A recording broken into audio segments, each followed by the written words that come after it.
Games are weird. My name is Charles Blades, and this is the Current Game Podcast. Today I'm joined by Drew Scheffler. Good. We came up with something. I call myself Scarby Ferrari because I found that one video, but we named Drew Bolt because he's really good with the bolt action sniper. It's a big movement going on in our Fortnite streams. Davis Jasper Dolphin Cheyenne Clark. What the fuck is that? He's another hype man from Odd Future. Okay. We'll keep it moving. And one of the few remaining Cleveland Cavaliers, David Morgan. How's it going, buddy? I don't get it. That was a basketball joke at the trade deadline. You're That's This why is the wrong audience. I'm the wrong audience for your jokes about me. All right. Well, we got a good show for you this week. We're going to be talking about all kinds of cool stuff. We're going to be talking about some controversy, maybe Google entering the console market. But first, I need to turn off ad blocker to read this story on Eurogamer. Polished podcast. Apparently, Crash Bandicoot Insane Trilogy is coming to PC and the Nintendo Switch in 2018 or 2019. Can somebody read this? It won't fucking...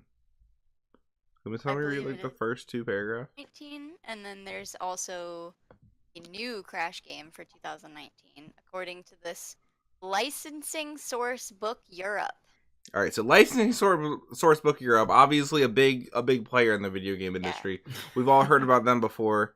But yeah, I just want to ask you guys, going around, how do we feel about this news? Do we think this is all legit, or is this on the up and up? Crash Bandicoot is a garbage series, so I don't care.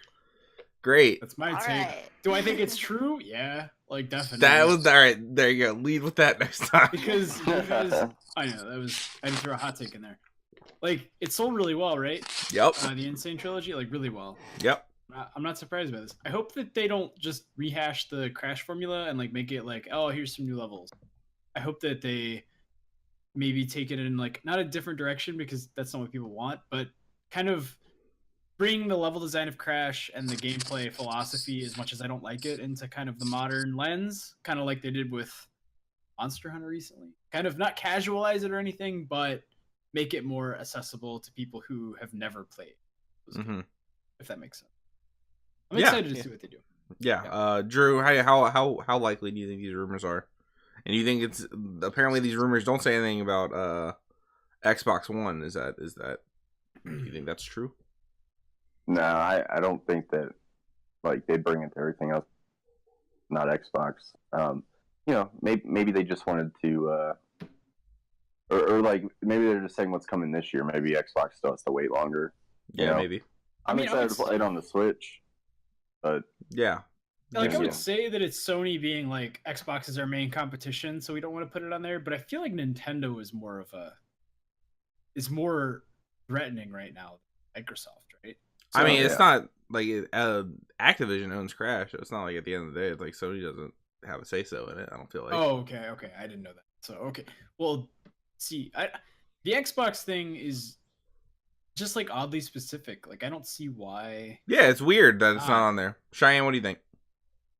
I mean, if licensing source book Europe is saying it, then I believe it. If it's licensed and source book approved, that's very true. I mean, yeah, it's obviously I could see Crash coming to the Switch and probably the new Crash game. I guess I'm not really surprised by that either. That seems very plausible. People really love Crash. Crash, the Insane Trilogy did really well, so of course they're gonna, try to get that audience back on another game. Yeah, no, that obviously I think was gonna happen after the game. Like it sold like crazy good. Like yeah, like I didn't mean to sound like fucking. It'll sell even better on the Switch. Like all games do. Like all games, and then as everybody wants, hopefully they're working on a CTR. And they don't even need to make a new game. Like you could get away with just CTR. So the unofficial VG charts numbers on this are 3.25 million sales. Okay, it might not hit that on the Switch, but it would do well. It wouldn't hurt it. Yeah, I mean, I don't think anything would hurt it. I think the Switch audio, like, not like that, like fucking everybody that owns a PS4 necessarily, like, they had a PS1 and like they all have nostalgia for Crash, but like the bleed over in the audience like makes a little sense that it would sell better on PS4. But Yeah. at the same time, it's not like I crazy mean, I to just think wanna- it will pick up on a portable Yeah, system. but I mean, I think like the Switch is a great platformer. Yeah, system, machine. You know what I'm saying? So like, Yeah. I'm starting to think maybe it isn't.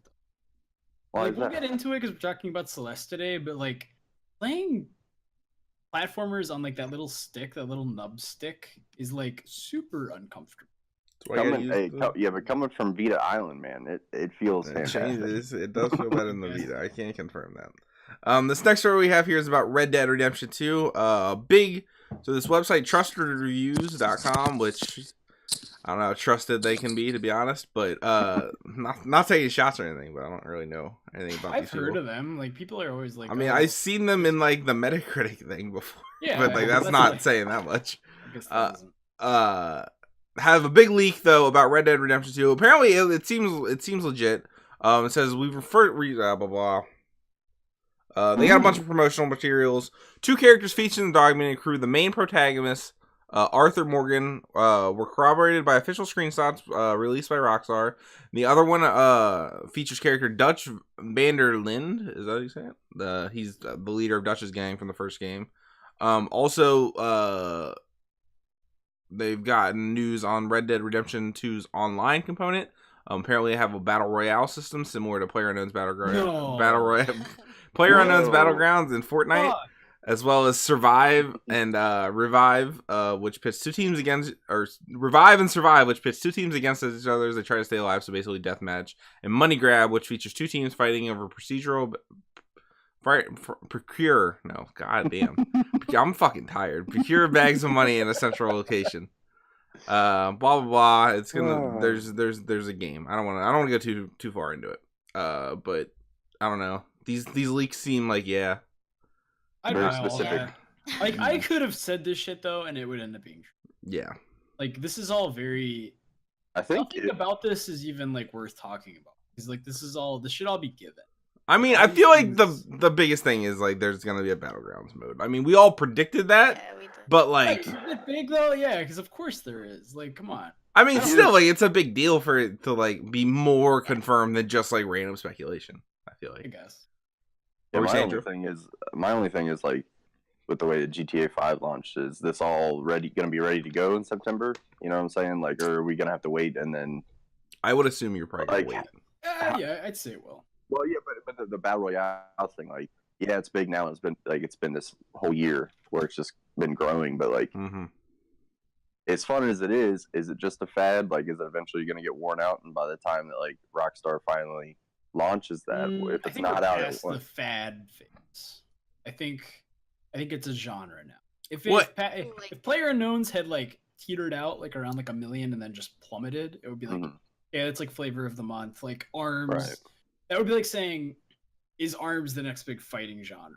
Like no, because you don't see ARMS like breaking 5 million. Well, I don't know. I don't know. Fad's not like a terrible word. It could go the way of like the like either the asynchronous, like, or not asynchronous, asymmetrical multiplayer game like Evolve, or and all those. They're like there was one year where there was 4 of those games and like no one cared, and it was just like it went away. And then there was the hero shooter was a big deal, and then Overwatch just killed that kind of, like, I don't know, like. I don't even think that's true though. Because you have games like I was gonna say Yeah.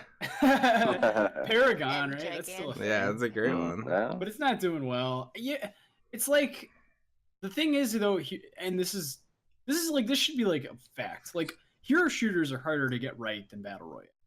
Hero shooters take like master class fucking balancing and like super good character design.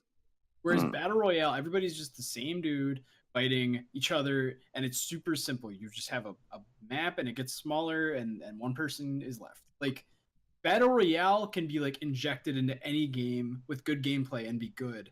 Hero shooters cannot, because that genre takes like ground up game design to make it work. Battle royale is like a totally different thing because it's still a genre, but it's almost like it's like a genre that's spun out of like a game mode. It'd be like zombie horde like mode being put into everything. Like zombie horde modes are like, that's like a genre almost. But you see that. I mean, like, as long put as you into have a like bunch of games. fairly okay base building, I feel like any game could be a zombie horde. Right, and that's what I'm saying. Okay, my because, bad, like, my bad. Siege is doing that now. because that's like it's the same vein of battle royale where it's like, yeah, it's a genre and like your whole game can hinge on it, but it also can just kind of be shoehorned into a lot of games and still be fun. Unlike hero shooter where it's like you have to have like really good marketing, really good character design, really good balancing, and it takes like tremendous amounts of effort. So I don't think Battle Royale is going anywhere. I think this is here to stay, and I really think Red Dead's going to do more with it than GTA did, because it seemed definitely like an afterthought in GTA. Yeah, it was definitely, the GTA mode is like shit. It's not the same at all. But it's like it's not even Battle Royale. Like that's No. like, Yeah, I mean, but I was talking about online for GTA. Like when it launched, like they had all these things, and then well, that's because it was their first effort into like really making that a service. Like GTA 4 had online, but it was kind of like same as Red Dead online too, but it wasn't the same as like having apartments and stuff like that. Right. Or in this game, apparently, really, I'm just throwing it out there as talk. I think at the end of the day, it's a fucking Rockstar game, and even if Battle Royale were to fall off, like that doesn't matter. Like a Rockstar community is fucking huge, and they're gonna support like majority of things that they put Somebody's out. Somebody's gonna be playing it in a year. Yeah. Right. Yeah. I agree. This game also, Cheyenne, my favorite part of the story says the game will include mine carts, hand carts, and horse-drawn carriages. Did you need the leak to tell you that? Oh yeah, I mean, thank you. No shit. I can already tell you that one of the. Forward to that. I'm glad it's all but confirmed. There's also like a fishing mode apparently. That's pretty cool. I'm about that. But yeah, I mean, like it's not like the Battle Royale is like the entire game. Like people are gonna be playing this game regardless. Like I think having that Battle Royale just gives them more things to do, and I think it's good because there's gonna be a lot of people playing this when it comes out. Like that's they have a big fan base and people have been waiting for this game for a long time. So people are gonna try out their Battle Royale, do all of their stuff. You know what I think is interesting to see, and I'm sure this game will be a part of this, is so the live service games have been like a thing for the past 3-4-ish years, kind of stuff. I would say Destiny was the one, not like it wasn't the first one, but it was the like first like one you could point to and be like, this is where like this genre is like where it's not full MMO, but it's also like, you know what I'm saying? Does that make sense?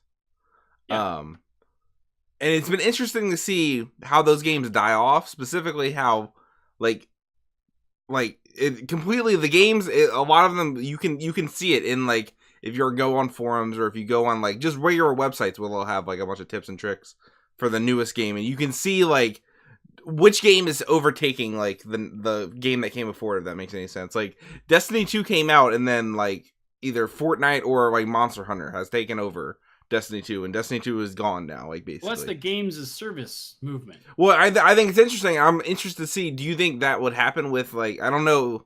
I haven't played Monster Hunter, but is Monster Hunter gonna last till September? I'm not like 100% sold on that. You think so? Because depending on what they release between now and then, like. But what I'm saying is Red Dead would probably kill Monster Hunter, to be honest. I don't think they're the same audience. I mean, neither is Destiny and Monster Hunter. As far as like every gamer, quote unquote gamer, jumping on a bandwagon, yeah, it's gonna kill it, I guess, in like the public eye. But Monster Hunter is going. It'll always have a community. That's not what I'm saying at all. I'm just saying in the zeitgeist. Like right now, I would say Monster Hunter and Fortnite are the zeitgeist games. If you go on GameSpot, every fourth article is either Fortnite tips and tricks or how to get this armor set in Monster Hunter. You know what I'm saying?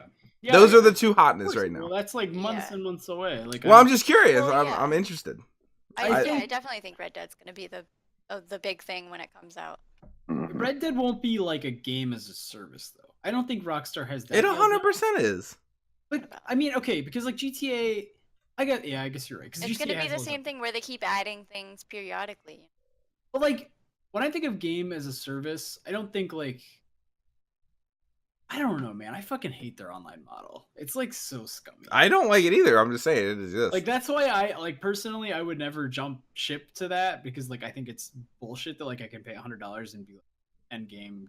You get the best stallion. Yeah. Plus, the reason I don't think of it is because like those games aren't strictly PvE like Destiny. I mean, Fortnite isn't.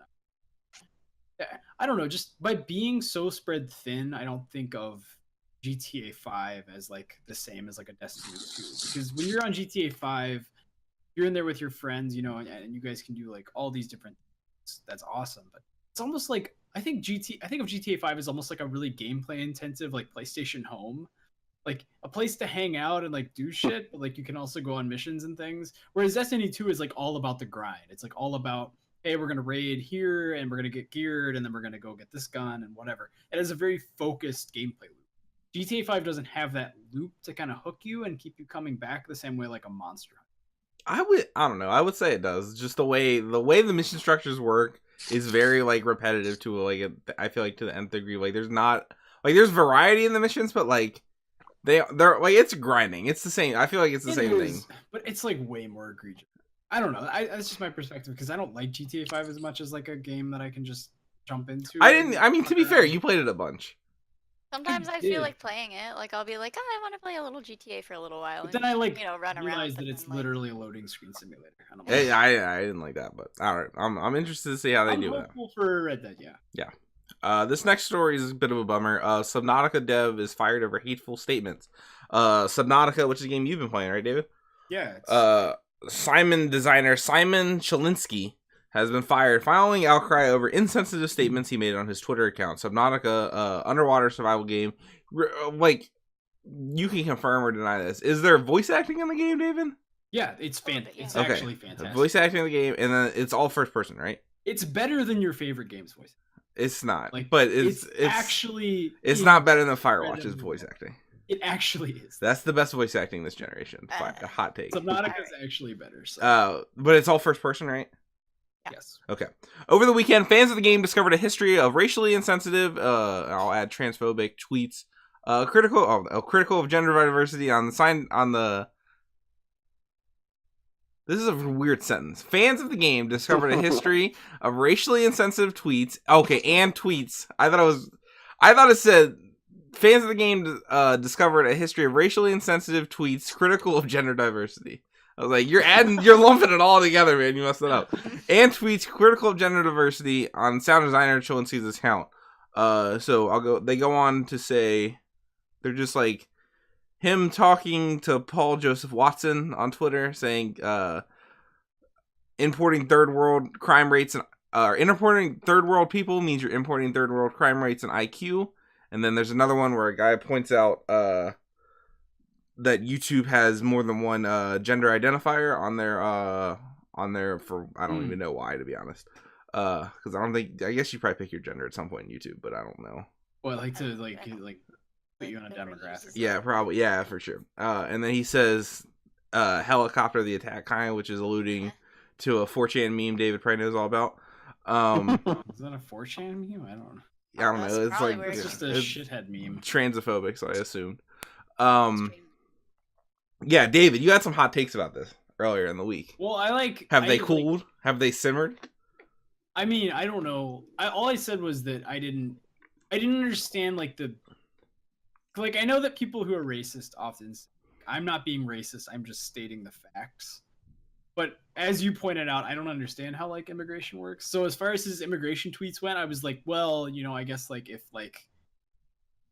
X African country has an IQ of whatever and it's lower than your country, like could you say that that's like, but no, because you were saying like immigration, like they're vetted and whatever, there's a huge process you go through. Well, I mean, it's also just racist. So, like, it's just also racist. Even if the average is lower in here's the America, thing, that doesn't mean that the people that are immigrating are gonna be like. No, I'm not saying also, that every IQ fucking is person is an accurate measure IQ is of bullshit. intelligence. What I'm saying is if you have if I have marbles on the left side of me and they're all like one tone, and then I have marbles on this side but they're like a darker tone, and I pick randomly, there's a higher chance that the one over here is going to be the, you know what I'm saying? Like, no. Demographically, like that's you can't. There's no. David. What? There's no way for you to win this argument, David. Yeah. I'm not trying to like defend this guy. I was just saying like, as far as like, I don't know. It's sure. Yeah. I'm racist. Also, one of his no one said that at all. No. Well, I think you mentioned how people that are racist are saying that they're just stating the facts. Recently, like yesterday, he tweeted, "Strongly worded facts are still facts." Yeah, he's really leaned into this, which I like. I've talked about this before, but if I ever went down at a job, I and you want to make some money, Just if you lean real hard into the alt-right audience, you can just make a bunch of Patreon money off these stupid people. So like he's got a podcast with Ian Miles Chung already. It's fantastic how he's turned this into profitability so quickly. But yeah, the thing I wanted to bring up, because I'm glad he got fired. Fuck you. I want you to die on the street homeless if you're a piece of shit like that. Okay, hold the fuck up. That's a very bad take. No, it's not. How is that a bad take? Because the tweets, like, I get that, like, you're really offended by them and they're terrible, but, like, that's, like, not cool to say. Why is that not cool to say? If your worldview is terrible, I want you to suffer and experience pain in your life. Okay, first of all, explain to me how, like, okay, Drew was saying that it was racist, that what I was saying, that if you bring in people, whatever XIQ, which I think IQ is bullshit, I don't think it matters, that, like, there's a lower average IQ of whatever. Like, how is that? I don't get it. Like, I don't get the, like... All right, we can just take away he's not a racist, which he definitely is. All right, he's transphobic, right? Doesn't he identify as they? Isn't that his pronoun? No, I was wrong. You're right, okay, I was wrong. I was wrong. All right. Clear that up. Because also, after all this broke, he changed his Twitter picture to, like, confuse people. Yeah, it was like a woman. Right? Yeah. Like, who is this fucking... All right, so he's at least transphobic, right? Can we at least say that? I agree. Yes. All right, so fucking die on the street. I don't care about you. You're out of your fucking mind. Your life should be filled with pain and suffering. You're a bad person. Sure. You're either with me or against me. It's not. I'm not playing this fucking game where, like, we can accept these people into society. No, fuck off. Fuck you. Like, I don't care anymore. Go fucking get your fucking go buy your fucking DMs, buddy. You better be fucking marching in the streets about this shit. Like, DMs? That's the most fucking Doc Martens. That's like the most fucking out of this world. Like, I get, like, that's something to be mad about, and we should definitely vilify these people because, like, their worldviews are shitty and their politics suck. But I mean, you can change your politics and you can be accepted back into my society. But you just said he should be homeless and die on the street. He's not changing his... Dude, he fucking did a podcast with Ian Miles Chung. Like, what the fuck? He's like the fucking Google memo guy. I don't fucking care about you. So... He's gross. I mean, I agree. Like, especially his India tweet was racially insensitive and racist. Like, that was the one... That one on the attack... Like, yeah, colonialism those two, works. I was like, yeah, okay, those are fucking terrible. But, like, like... Europe is like he's from Poland, right? Am I right saying that? I don't know. He lives in Poland. Some Eastern European country, or not? I don't fucking know. Why? Because his name is Chelinsky. Well, no, I read that, so I probably read that somewhere. It's in my head now, dude. But, like, there's a lot of high tension kind of immigration policy going on. There's a lot of high tension immigration policy in the United States. Right. We have a racist as the president who wants to build a wall to keep the brown people out, David. Like, this is not a fucking, like, it's not like we're immune to this. And I don't think that immigrants have lower IQs than people, and that will dilute our IQ in this country. I don't think that happens. Because you know why? Because I shouldn't have to live on the street like a piece of shit. No. You're misinterpreting what I was saying. I'm saying if you have, like, a fucking IQ survey of one place and your place, and they're different. If the IQ of one country is higher and you have people immigrating from there, isn't your average IQ gonna go up? Is that wrong? No, that's not. But there's a more. This doesn't matter. Like, the argument doesn't. You're like having like a very semantical argument about like. Matter. I'm not like, well, you see, like Hitler didn't mean all the Jews. No, he meant none of us have called you racist. You're not racist. I'm just saying that, like, racist. this because you did has something nothing racist doesn't to make do you with a anything racist. Because IQ does not matter. It doesn't. Oh my god, that's not what I'm saying. All right, hold on, pause. Just because you made one racist action or one racist remark doesn't make you a racist.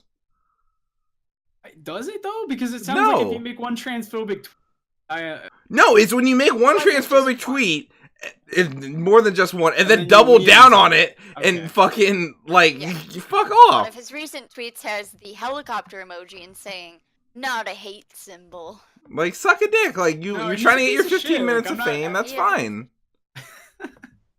But, like, the sound in Subnautica is great, but, like, I'll take another guy over. Well, that's the thing I wanted to go back to. So, another person on the Subnautica team, I think he's the Charlie Cleveland. I think he's the director. Am I mistaken about that? I don't know. He tweeted originally this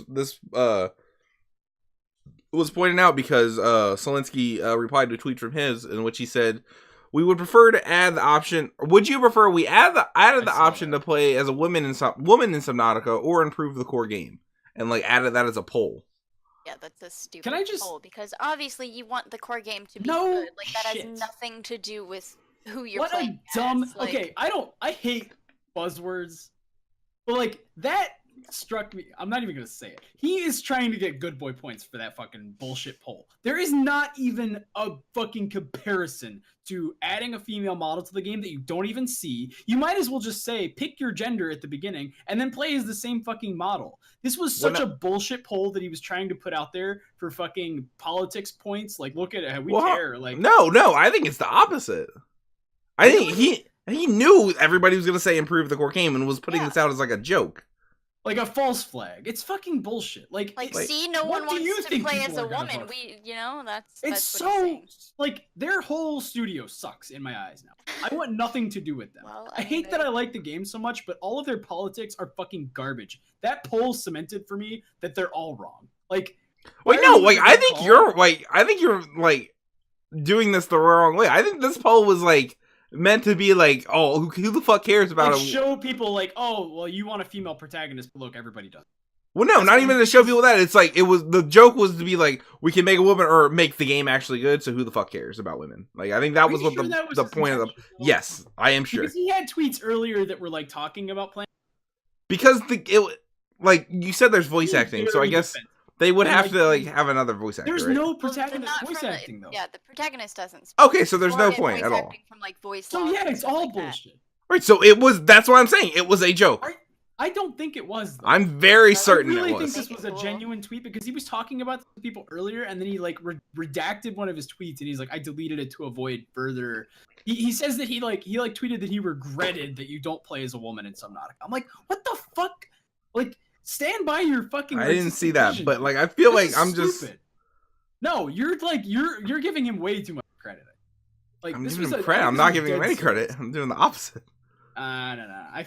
I think this was literally just to like appease this community that they think they have, like, and be like, oh well, what do people really want? And like, obviously people want the game to be better, and you don't even fucking see your protagonist. People are already mad enough. That's the point. Like, I don't understand why he would, like, I don't make people feel represented.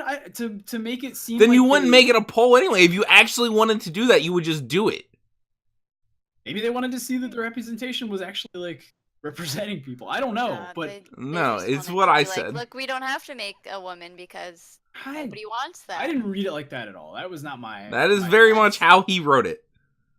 Like 1,000%, not even. But then someone else took that tweet and like said, "Oh, gamers, everybody," and fucking tweet. Yeah. Like, are you fucking kidding me? Like, I mean, yeah, that is gamers. Yeah. Are you kidding? Like, who fucking cares? Like, if I played as a woman and they were like, "Do you the fucking game? I'll play as a fucking giant purple dildo. Just make the game fun. I don't care." Like, like it doesn't you're matter. in the minority, I think. I don't agree with that, but that's like almost like an I don't see color argument, but also like honestly just make the fucking game fun. And, like, I understand how shitty the argument is, but I don't know. This whole situation has just been so like confusing because I mean it has been confusing because like them firing him was but then people jumping on the bandwagon of like, oh well, they fired him, so fuck you, I'm not gonna buy your game because you suck, you fired someone that I agree with.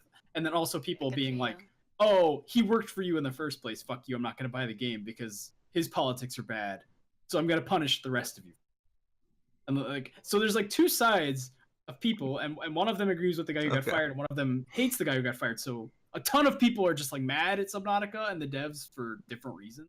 Mm-hmm. They kind of got like a lose-lose situation, which is shitty for them because the game's awesome, but yeah, I don't know. It was just a weird situation, and it was interesting to see the community's reaction. Drew, I feel like knocked this topic out of the park by doing what every straight white guy should do during these times, just shutting up. Also, I played Subnautica, and oh, you did? Yeah, I don't like games where like you're in the water. I'm afraid of the water. So it's like, terrifying. It's very scary. I'm no longer going to support it, not because of this guy's views or because they hired him, because I don't like the water. Because you're scared of it. It's Yeah. terrifying. I'm scared of the water. It's scarier than any game I've ever played. I know. I played the trial on Xbox, and I did creative mode because Yeah, it's on Xbox. It runs like shit. Just a heads up. Okay.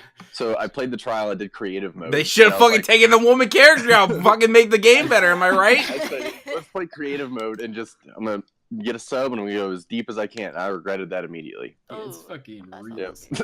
It's like really. There's no like saving and loading. Nope. To you, you're just fucking screwed.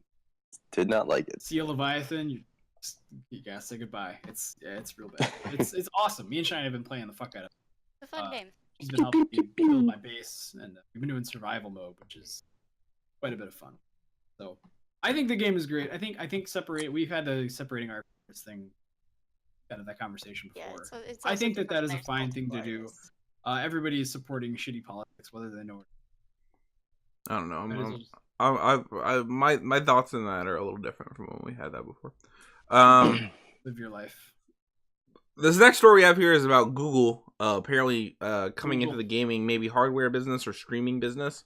This is from Ars Technica. A wild report from the information claims that Google is working on a subscription-based gaming service delivered either over Google's Chromecast devices or totally via a new Google-made gaming console. The service is codenamed Yeti and will be similar to streaming services like PlayStation Now. Users would pay a subscription fee to access a collection of games which are run on a remote device and streamed over the internet.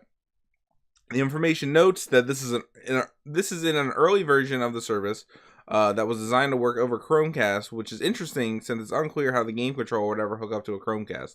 More recently, though, Google has reportedly started experimenting with a Google-developed game console and controller.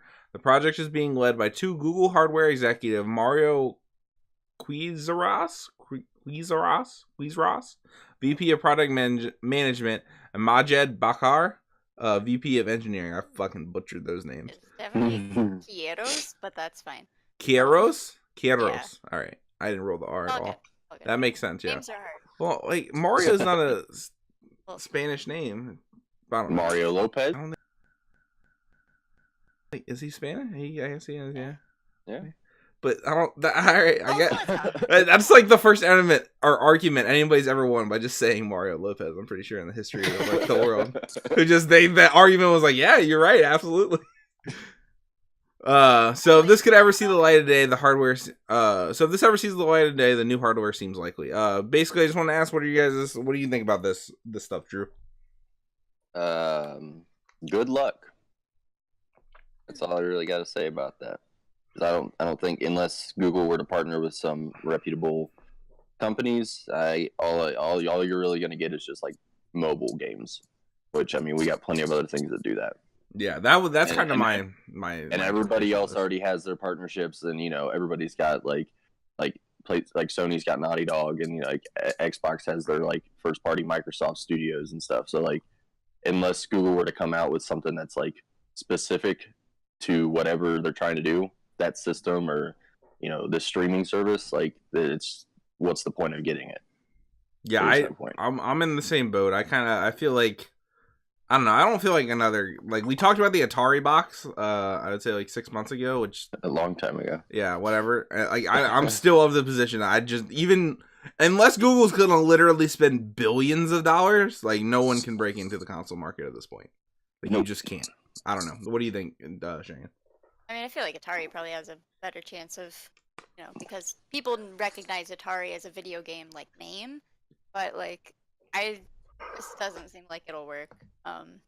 Especially like the Yeti like streaming service. I don't think the game streaming is necessarily all that like popular, it's not there yet, and it's not like it doesn't really work that well. And like like sometimes when you're streaming a video, even like it doesn't work all that well. So like a full video game seems like it could have a lot of problems. I think Google's just trying to. Where else can we get some money from these audiences? But, yeah. David, where you at on this? I just think it's gonna be shitty, like PlayStation Now is.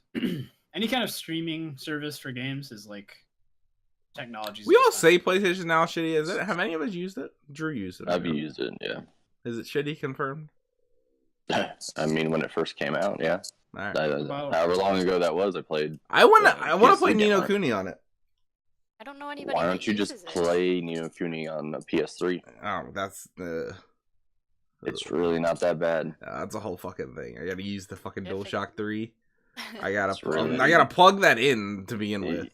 Huh? But then I Okay. also gotta. And you'd have to update it since there's still updates coming out. for Oh my god, PlayStation. is it really? Jesus. Yeah, Christ. every time I play something on there, it's like gotta update your PlayStation. 3. Jesus I'm like, Christ, "What? why? Okay. Ugh. I don't know. That's weird. All right. Well, I'm not. I think. If this does happen, it'll be fucking Fruit Ninja, and fucking shit like that. Like just Fruit buy an Ninja Apple. 2, the Just buy an Apple TV. anticipated- Who the fuck cares? This Fruit last big story we have here this week is apparently about Bandai Namco developing Metroid Prime 4. This is coming from Eurogamer. It says, internet rumors this week peg Bandai Namco as being the mysterious studio behind Metroid Prime 4, something multiple sources have now confirmed to Eurogamer as being accurate. Specifically, the highly anticipated Nintendo Switch exclusive is being developed by Bandai Namco Studios Singapore, which we understand is the lead studio in the game in collaboration with Nintendo. The studio houses former LucasArts Singapore staff who had previously worked on, among other things, the ambitious canceled Star Wars 1313. So yeah, it's been a mystery who's been developing the Metroid Prime 4 since it got that, like, it literally all it got was a trailer or a teaser image of the logo at E3. It appears now that the mystery is no more and that Bandai Namco is the people heading the development. I don't know how you feel about this, David. I think. Oh, what? So I'm gonna kind of show my ignorance here. I didn't play the original Prime games. Did they develop those? No, No, that was Retro developed by did. Retro Studios, whose last game, We're don't- not familiar. yeah, with go what they're ahead, working Shane. on. I don't care. Mainly Bring me talking that about charger. Or I'm gonna go dark. Oh. they I didn't know you were talking about me.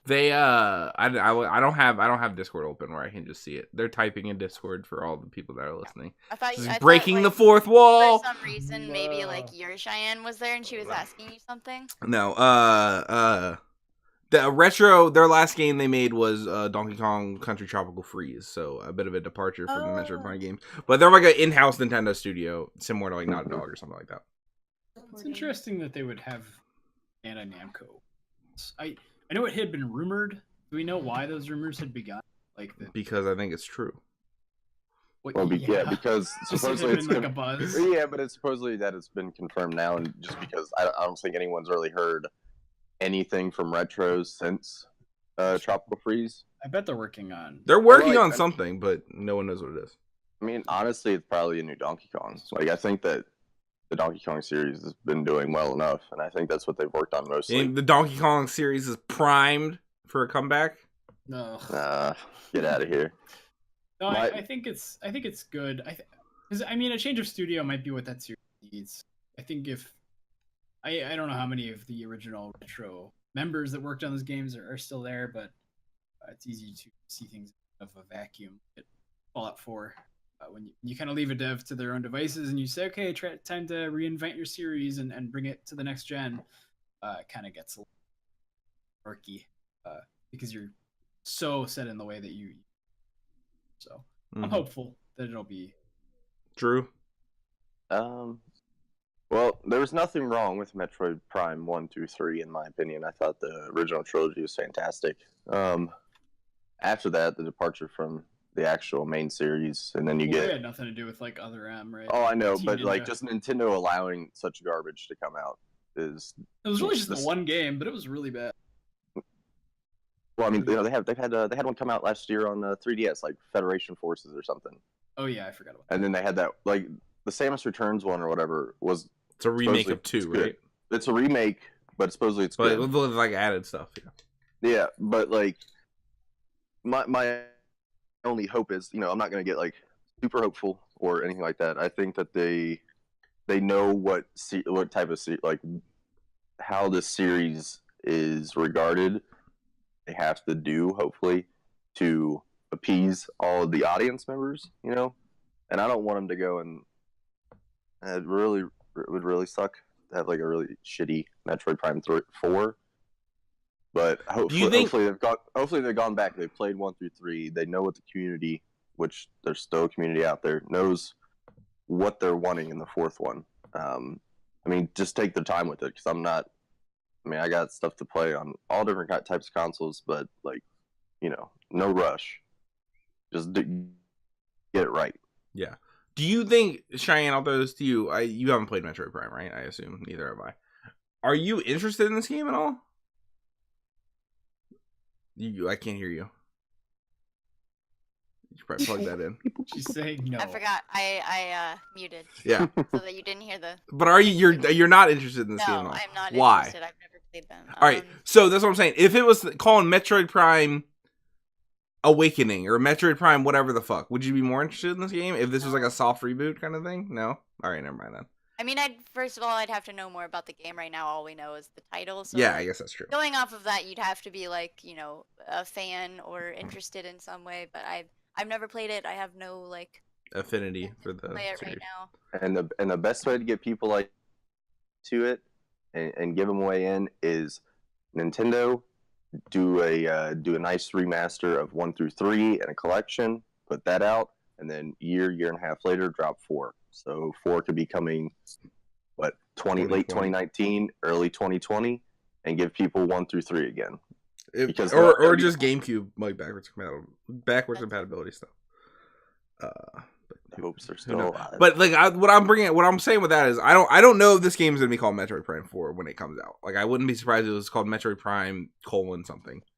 Yeah. Or like Metroid, or like I don't know. What it strikes me as is because like Metroid Prime originally didn't sell that well, so it's not like there's a legion of people out there that like. I mean, there are like it has a loyal, dedicated fan base, obviously, but it's not like it wasn't like a blockbuster series or anything like that back when it was coming out. And I feel like it'll be similar to what they did with The Witcher 3, where like The Witcher 3 is The Witcher 3, but like it's not like tied in like direct. Like I mean, it is, but like you know what I'm saying. Like The Witcher 3 was a soft reboot for The Witcher. It was like.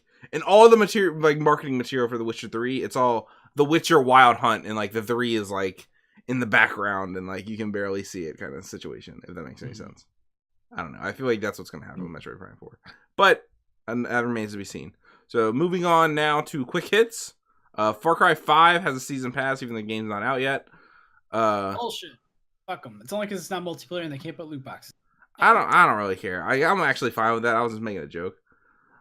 Like I don't know. I think it actually makes complete sense. Like it's not like if you're doing a season pass for a game, it's not like you don't know it before the game comes out. I take that back because I forgot. Far Cry 5 DLC actually looks fun. I forgot that it kind of got revealed that it was going to be. It looks okay. There's type shit. There's Dead Living Zombies, Lost on Mars, and Hours of Darkness. And all right, so one of them is you fighting zombies. One of them is you fighting aliens on Mars. And then one of them is you in the Vietnam War. One of those does not fit. It's very weird. I don't know. I feel like, none of them fit. And I feel like 2 of them are like right. The Mars one and the zombie one they're over the top weird fucking thing. The Vietnam War one, I don't think the deft touch of Far Cry has really the political nuance to touch that topic. Yeah. Also, if you buy if you buy the season pass, you get Far Cry 3 a month included. early. Yeah, a month early. It's coming out solo itself, which is pretty cool. Yeah. What? When? Far Cry 3 remastered. Oh, all right. Yeah, remastered. This next one. Fucking you didn't like that game? I just thought it was really boring. 4 had a way better setting. No, I thought 3 was really good. When I played it, I never finished it, but January's best-selling games on the PSN, so we don't have MPD numbers yet, but this is kind of gives us a hint of what's going to be happening. So number 10, Last of Us. No, yeah, that is number 1. Yep. Last of Us, number 9, Battlefield 4, 8, Need for Speed, 7, Siege, 6, Grand Theft Auto, 5, Human Fall Flat. I don't know what that game is. I remember similar to Gang Beasts. I know. True. I was about to say it. Times I have to fucking come on here and tell you it was 5, 20 something, 24, and I would buy it for you. Nah, and we'd play it together. Call of Duty. I gotta say that. World War II, Madden NFL 18, then the 2 big games from last month. Dragon Ball FighterZ and Monster Hunter World is number 1. Yay! Not a surprise there, I wouldn't say. Nope. I mean, that's a huge surprise. There's still so many people buying The Last of Us. I was probably on sale or something, I assume. Oh, maybe. Yeah. I just want to say that one of my 2018 predictions already came true. Yeah. Very happy 5 for you. million lifetime units. Yeah, that game's blowing up. I don't think it's a surprise that it's that high up. It was like 2 games came out last month. Yeah, but I don't know. I think they just did a really good job marketing, appealing to. Yeah, I mean they did like 6 betas. I think they just I think the betas helped a lot, and I think that just the game overall being good just helped them. Like I don't know. I don't think they had this revolutionary marketing strategy. I relish in like the Destiny subreddit being, wow, Monster Hunter kind of does all the things they want, but like better. Like, You're talking a lot of shit. I think like they could fuck it up, man.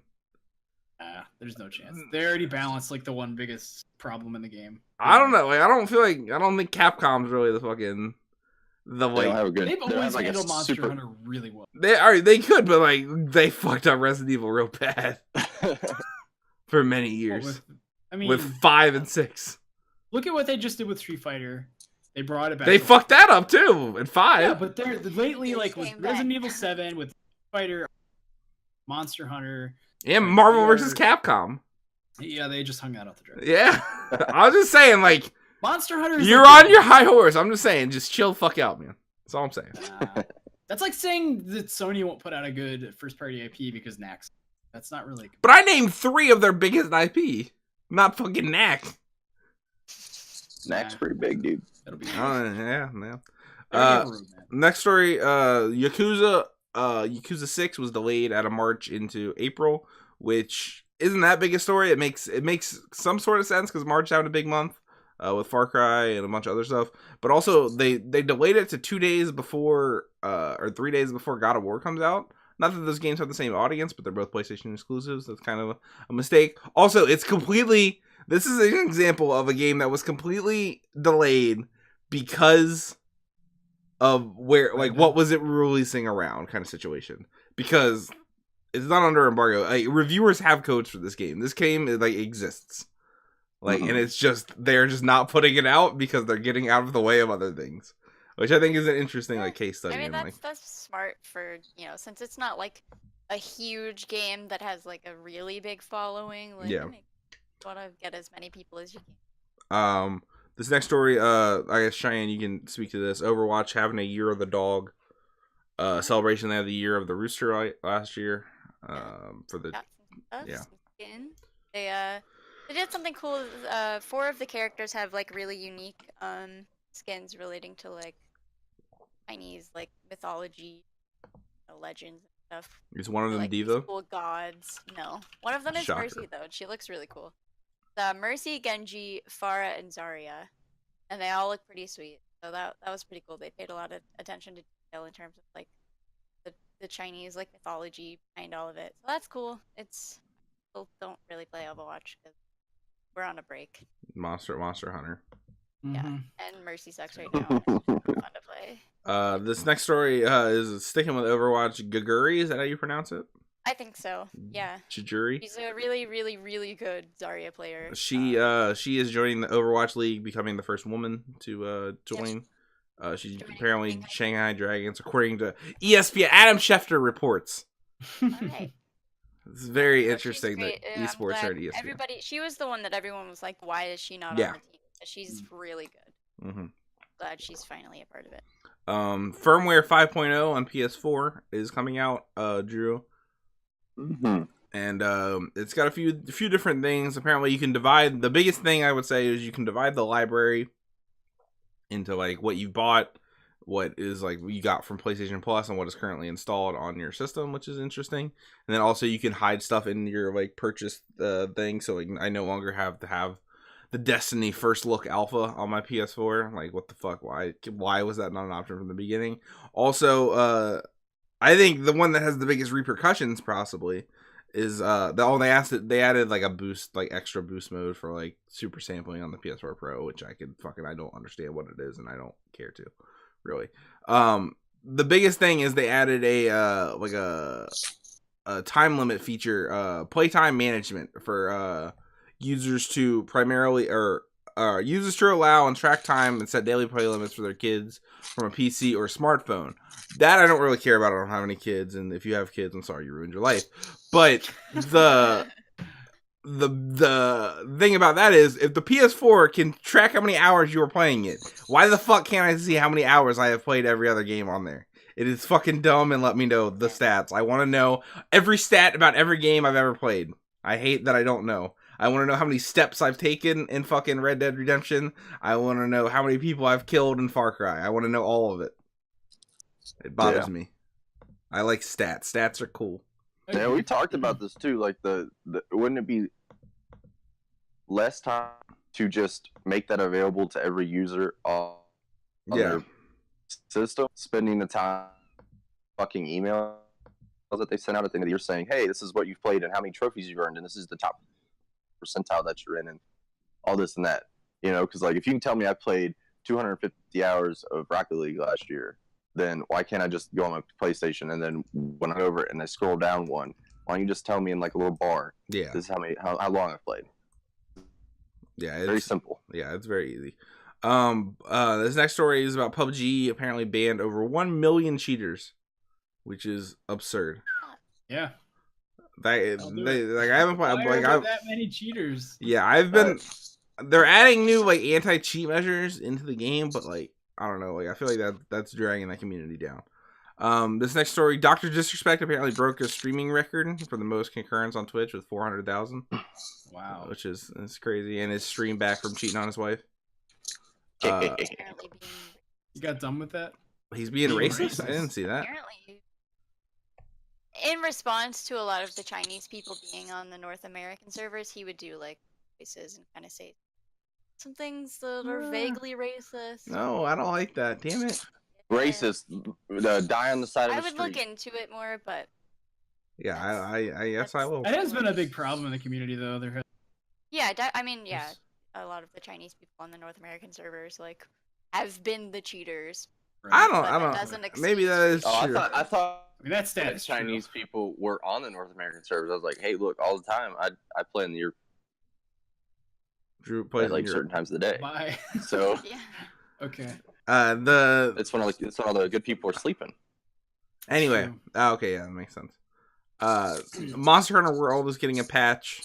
They fixed bow guns. Slicing ammo doesn't knock me down anymore when I'm. Cool.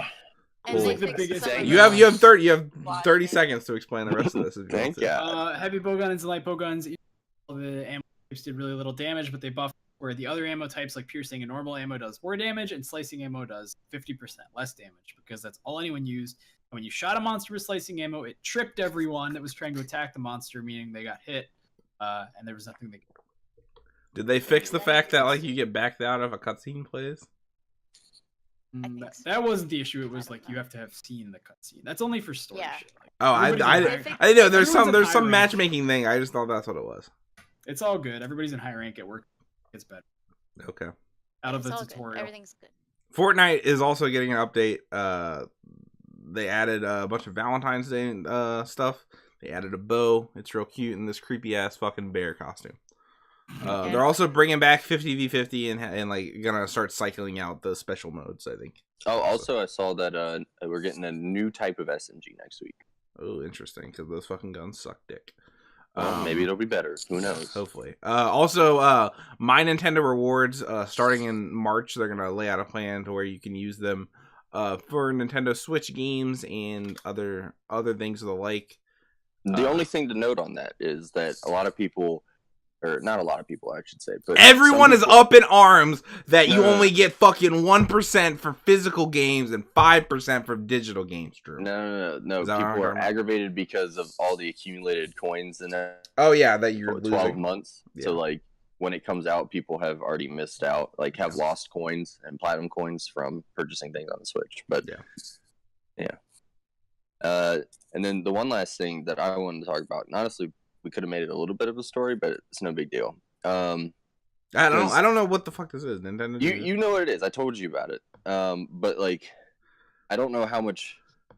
Take it with a grain of salt. How about that? But supposedly in a financial meeting, they had a Q&A session with the president and representative director Tatsumi Kimishima.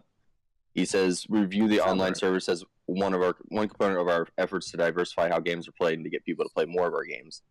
That's why we want to apply substantial resources to the online service with the thinking that we will devote our energies to making this a for-pay service." So they're hopefully delaying it to make it worth the money. Even though Xbox and PlayStation, you're not getting as much, and it costs a lot less. But they're saying as we plan to popularize the service, it's less about the mechanism, more a question of what kind of products we can offer. The spread of the service will depend on whether consumers want what we offer. And please give us a bit more time to announce more details about the service. And then he goes on to say, we have some ideas about how to make Nintendo Switch Online appealing when it becomes a Fortnite service. And this is the big one. So I think our next announcement will be worth the wait. Oh my God, right, guys? Bam. No. Smash Brothers coming. So Smash Brothers, I mean, that opens it all back up. That we all get our hopes up. We get Smash Brothers back. We get Virtual Console. Maybe we get a new Smash Brothers. You don't know. But hopefully he's not just, saying things to say things. Like, hopefully it is a Smash. Nintendo pretty good about see that curving definitely it. being or at least a leading into a Virtual Console. So Yeah. let's keep our eyes out for the next Nintendo announcement. I could do with just a Smash. That would keep me happy. So I definitely imagine that could go along with Virtual Console being part of the online service. Mhm. Like, Disappointment training that this online service is going to suck. We are not going to get Smash, and there will be no Virtual Console. I'm fully on that train. also, Damn. I think that is all going to happen. Also, Fortnite beat PUBG's concurrent player count. yeah. I just read that Wow, story. really? Yeah, Yeah. but it's over like all the consoles as opposed to just PC. Good. Did you hear me? I said it's over all the consoles as opposed to just PC. Oh, just Okay. PC? Whatever, still. Fuck them. I mean, I like PUBG. Like, Nah, I fuck him. still I like hate that his game. response to people trying to ape his stuff. He's like, "Oh, you're." I mean, I didn't like that, but I can Even still though that's like what the he game. did? Nah, fuck him. All right, sure. No respect. Okay, fine. Die on the street. Is what I- Sure. yeah. That brings us to what we have been playing for the week. I guess what do we want to start with? Do we want to start with Celeste? No, we'll end with Celeste. I have been playing Bayonetta on. Have you just got it? Can you talk about that? I don't know. You definitely can't talk about that either. You Wow. fucking suck if I have to edit this out. No one's gonna watch it. I'm not editing it out. You said when I was playing Monster Hunter that it was fine. Oh, everybody's talk about it. Yeah, because other people were talking about it. You get fucking instructions when you fucking review these games, Nah, David. With I fucking didn't get any fucking press release. you. I mean, but to be fair, Game Explain, I believe, has already done videos on it. Yeah, and Digital Foundry is a fucking video. Okay, then you're fine, probably. Don't It doesn't talk matter. about Fine, it. I haven't been playing fucking anything. And it's also Just not. It's a watched it. fucking remaster. Who the fuck cares? You could just say I've been playing Yeah, Bayonetta. man. I didn't fucking spoil the plot to fucking God of War. God damn. I was just Okay. thinking about it. Like I didn't know. I mean, that's an important thing. Dude, the fact that on this doc Drew's games are underlined because he just like Yeah. return it, like driving me up a fucking Press wall, control U.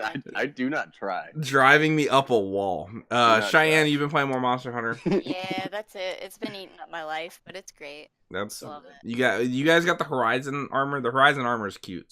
Yeah, we got The the Power Watcher Go stuff. armor, yeah. Yeah. Yep, super fun. Drew, you've actually been playing a bunch of games this week. Yeah, I've been trying. You want to talk about them? yeah, I'll talk about it. So this month, I mean, I'll talk about more as it goes on.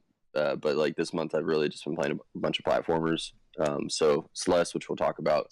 I just finished Dandara today, which was pretty interesting. Wasn't like the best game I've ever played, and kind of like end game got really, really annoying with just a lot of enemies, and the way you travel in the game, and the amount of enemies on the screen at once made it really fucking difficult to maneuver, because like you don't actually jump, like you don't move the person with the stick or the D-pad or whatever, like it's all based on gravity, so you jump from platform to platform kind of, and there's like areas where you're able to jump to, and so when there's a bunch of enemies and bullets flying around the screen, trying to maneuver that is a little tricky, but did finally beat it. The music was really good. The art style was really good too. The level designs and like, I don't know. The story was interesting. From like, kind of like a modern age taking over. What am I trying to say? Like It's like set an in Brazil, right? like an industrialization of how things used to be, like a more peaceful, quaint, and like more nature-based society getting taken over by industrialization because they had this idea that they could make it better, and so you play as Dandara to kind of combat that. I just started a game called Aegis Defender, which found out it wasn't made by, but it was actually put out, or what was that called? It's not Published? developed, but it was published by Humble Bundle. What the fuck? Oh. Doesn't didn't know that IGN they just- own Humble Bundle now? I don't know, but like it's I've been playing it. I'm almost done with like the first chapter, and the art style is really cute. It's a mix between like a platformer and like a strategy tower defense. Yeah. But not much to say. Probably more next week. I'll probably beat it by then. But so far, I'm enjoying that. And then I finally broke down and bought The End Is Nigh and played that and beat it. I actually thought that was a lot harder than just coming off of like playing Meat Boy, then Celeste, and then The End Is Nigh. Like I didn't like. Skewed.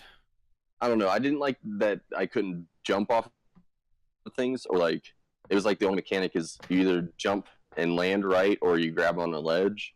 That threw me off coming from Meat Boy, where you I can. think it was really simple. I liked the simplicity. Well, yeah, it was simple, but like coming, like it's like coming from Meat Boy and then Celeste with like the grabbing, the climbing. Like all that was doing like that back to back would be.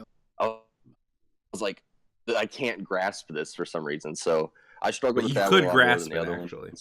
Oh yeah, shut the fuck That's up. the only thing you could do. But yeah, so I finished that. You know, I enjoyed it. Probably not as much as Meat Boy though, to be honest. Okay. But That's fair. I mean, another what's his name? Redmond McMillan. Yeah. Yeah. Well, I like his games, but it's second tier to Meat Boy for me. That's fair. All right, talk about something that isn't Celeste for 20. 20 minutes. 20 minutes or 20 seconds? Oh my Okay. god! So the Celtics stayed patient at the trade deadline. They didn't really do anything. It was a bit of a bummer for me. I'm gonna be honest. I thought we'd well, hold on. We'd go out and try to get somebody like Lou Will. No. If we're gonna talk about that, then for the 20 seconds, let's take a moment of silence for fucking Freddy from House of Cards passing away. Really? The actor died? Yeah, I sent you a DM on Twitter, man. He's dead. Oh my god! Don't say anything else. No, don't say anything else. David walked back on when you're like, he's dead. Don't say anything else. Leave it a mystery. All right. All right. So that brings us to the big game of the week, which is Celeste. It's a platformer by developer Matt Makes Games, which is just Matt Thornton. I don't like that you're pouring it like that. I didn't like that at all. I thought you were supposed to pour stouts, but I got distracted because I don't know. But this is what I would say the big indie game of the year thus far. It's a puzzle platformer only. Really, it's just a platformer. Yeah, it doesn't have any puzzle really. I don't know. It has some. I don't know. I guess it doesn't. Never mind. Yeah. What did you guys think of this game? I introed it poorly. Good. The game is actually fantastic. I wasn't expecting much because I had just played End Is Nigh, and I was like, I really want to play a platformer right now, but it's kind of the big thing, and I want to be in the zeitgeist, so I bought it because you guys were playing it. It is fucking good. The Towerfall guys are like really good at guy. I think it's just one guy. Pretty sure. Is it? Yeah, I'm pretty sure. I could be wrong. You keep going. He's really good at movement, and he's really good at game feel, like in a platforming sense. Because I thought Towerfall had really good movement, and it was really fun. So I'm really happy that he took that and expounded upon it, and kind of made it into a full-fledged thing. But what makes Celeste really special is its narrative is more than just. A lot of people talk about how the narrative is entwined in the gameplay and like gives your character motivation. Like essentially, you're playing as a girl named Madeline, and you're trying to climb a mountain to conquer self-doubt. But the mountain is magical, which is kind of getting into spoilers. We'll talk about that later. But I mean, no, we're just spoiling this whole thing right now. Okay, well, spoilers. Warning, you've been warned. Yeah. Madeline has like depression, anxiety, whatever you want to call it, and a lot of people can relate to that. I think those issues are really prevalent in the gaming community for one reason or another. Whether it be that most of us are introverts, most of us see some kind of escapism. So I think the fact that a lot of games haven't touched on these as much is kind of shocking in hindsight. Because this game does it really well. It does it with grace. It doesn't deep dive the way that I thought it would. In fact, at some points I thought it was a little ham-fisted and like, hey, you're doing this because you're depressed, right? And I was like, yeah, I kind of. But other than that, I mean, the coming to terms with yourself and learning to accept your faults is kind of the main theme. I think that it was really handled. We kind of to back up. The game just has really solid mechanics. It has like a dashing gimmick. It's like an 8-directional dash you can use once before you touch the ground. And that fucked me up for like the longest time, especially playing in handheld mode on the Switch. It was just too. I don't know. My brain wasn't cooperating. I did beat it though. I thought it was a lot harder than I expected it to.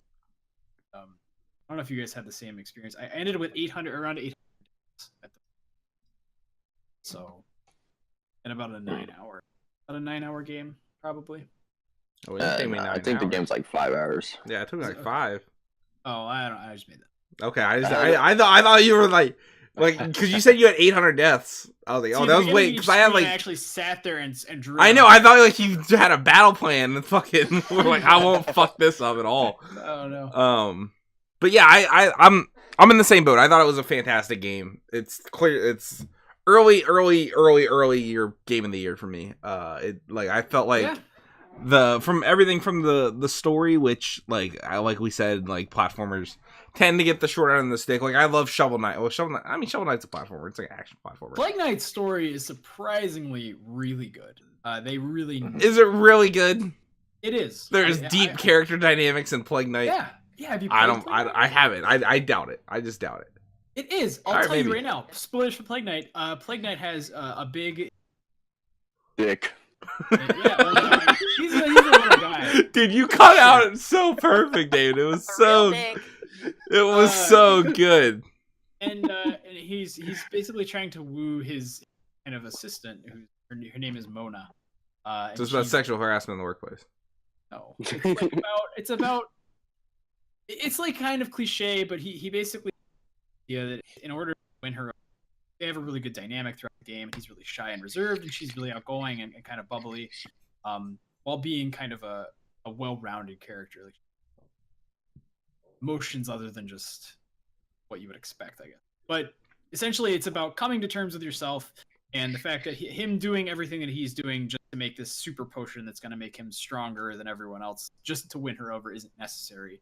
And it's like a really heart-touching thing, and I really liked that. It handled kind of the idea of romance and kind of what we expect from ourselves. Like that narrative and that platformer struck me more than probably more than Celeste as well. Just because I'm not buying this fucking bullshit about Plague Knight having fucking is winning a BAFTA for its writing. I'm getting get the fuck out of here with this nonsense. I don't buy this. Okay, listen, and I'm only saying that because I wasn't expecting it. Like, because after Shovel Knight, it's like blah blah blah, fucking. Blah. Like Shovel Knight, like all right. Back to my original point. I was saying platformers don't usually have like in fucking Meat Boy, which we were talking about earlier. I don't know the story of Ed and I, but Meat Boy, you're just getting Bandage Girl. Like that's the whole fucking thing. Like that, there's not like a complex emotional narrative in that. Whereas Celeste, not every game needs that. Not every game needs it, but Celeste does it very well. I think Celeste like not only proves that like games that are like super not mechanically deep, but like are fundamentally focused on mechanics can add that to their game, and it doesn't just add flavor for like, oh, there's a little something more that's keeping me interested. It adds like it can add real emotional depth and like add a new level to your game. Like I felt like in the way it was handled, and I felt like the dialogue in the game was great. Whenever you talk to what's his name?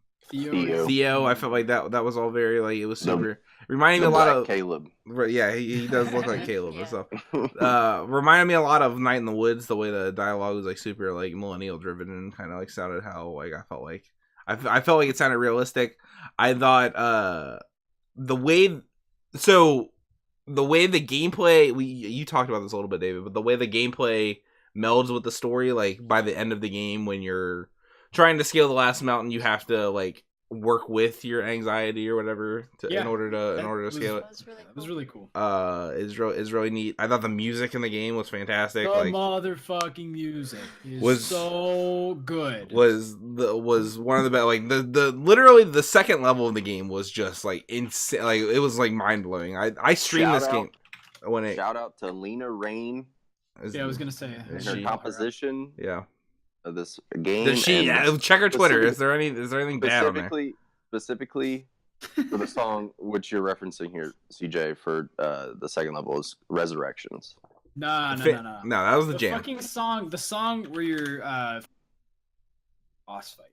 That was the best song. The boss fight ones are good too. Yeah, which one? Where you're fighting what's his name, Mr. Oshi, or no, you're fighting what's her name? Everybody Oh calls my it. God, It's she's called so confronting myself. I'll link Oh, it in okay. Discord. Oh, when you're fighting the. This song is the fucking jam. You've But seen I was, this like, woman? hype as She's fuck. fucking adorable. I love her no, already. I don't know I don't anything like- about her. But the second level music was my favorite. I was also in love, like, so I streamed this game, and when you get the one mechanic where you can go through the little like bubbly thing or whatever, like when that pops off in the second level, I thought that was like the fucking, like, it blew my mind. I thought it was like the coolest thing, and I feel like that level of polish is there for a lot of the game. Like, I feel like the levels in the end, I feel like that's my biggest complaint is the levels get a little too samey, where they're just like all like thorn areas, Spiked. basically. Fucking spikes. But like Whole for the ending. first like 5 levels, it's like they're all very diverse, very like interesting. They don't all introduce a new character, but when they do introduce a new character or new story development, it's all like handled really well. See, I don't know. I thought Mr. Oshira's whole arc was kind of. I thought his whole arc was awesome. That was like definitely the down note of the game for The whole hotel, level. the I hotel just didn't stuff. fucking care. I was like, he's dead. I don't give a shit. Like he was just like unlikable and like didn't have a good reason for. He was cute. They never gave him like a backstory that was like, oh, he's tormented because of XYZ. Yeah, he's tormented because he like cared so much about his hotel, and like I felt Like, is that? I don't know. just That's kinda- I thought it was very Nice. sweet. But and then I think the thing the game handles best is the way well, not handles best. I think it handles everything really well. But one of the things the game handles best is the way like collectibles work in the game. So there's like strawberries that you can get throughout the game, which give you nothing. I guess. Yeah, I don't know where I was going with that. They give you nothing, and like the game straight up tells you that from the beginning. It doesn't. It like the load screens are very like informative in a way that I thought was very well done. Like where they'll just tell you like, hey, the strawberries are here. You can get them. They're cool. But like if you don't want it, that's fine too. Like there's nothing wrong with you that. bake a pie at the end. That's the whole. I mean, you bake a pie no matter Pie what. change? Does the dialogue change depending Oh, on? it probably does if you get them all. That's what I'm thinking. Drew, you got all the strawberries, didn't you? No, I didn't get all Never mind. I strawberries. thought you did. But how many strawberries I did you have- get? Did your pie suck? Like my pie sucked. Yeah, I when was I first, like good. when it was, I like, first decent. beat the game. Okay. They said, oh, it's pretty good, and then the old lady was like, I've had one for sure. Like yeah, it was like it wasn't like they didn't care about my pie. Okay. Yeah, they Alright, did not care about my okay. pie either. All right. You can only have a good pie if you get them all. Yeah.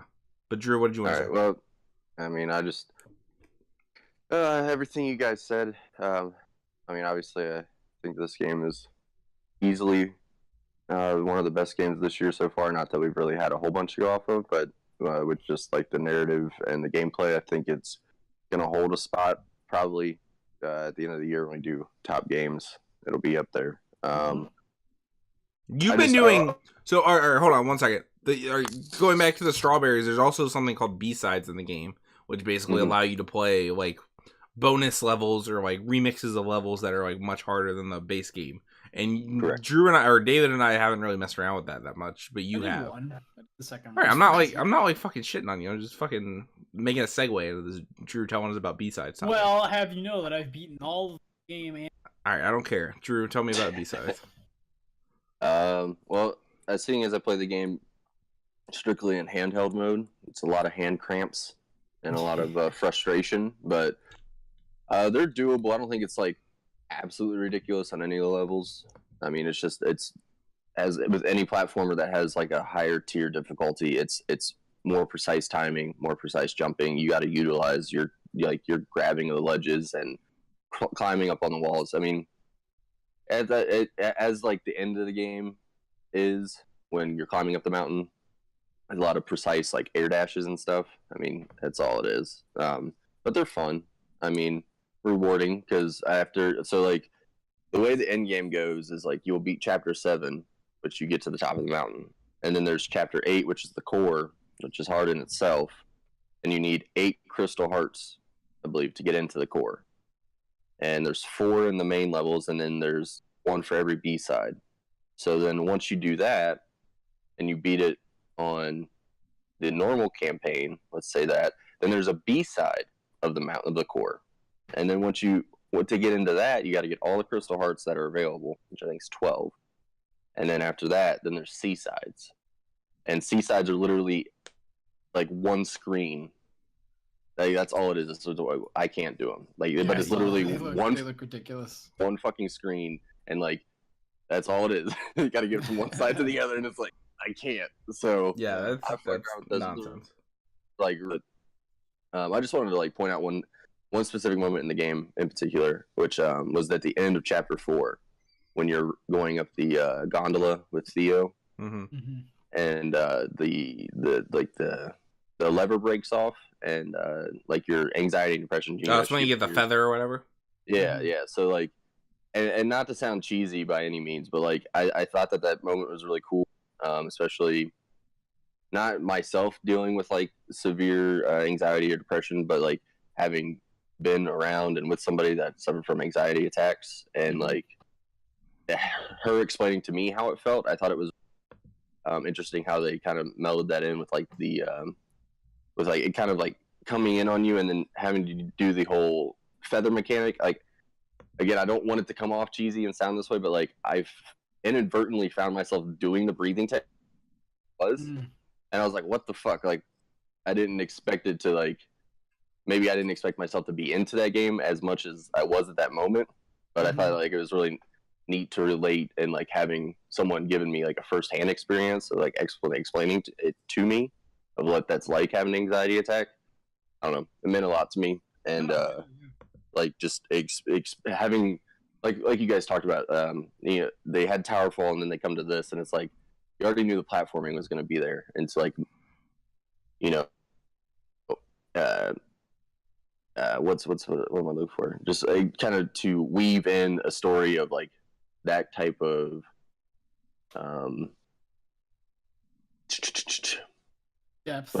depth. Yeah. You just you would never expect it from something like that, especially seeing it from their first game to their second game. Yeah. So props to them.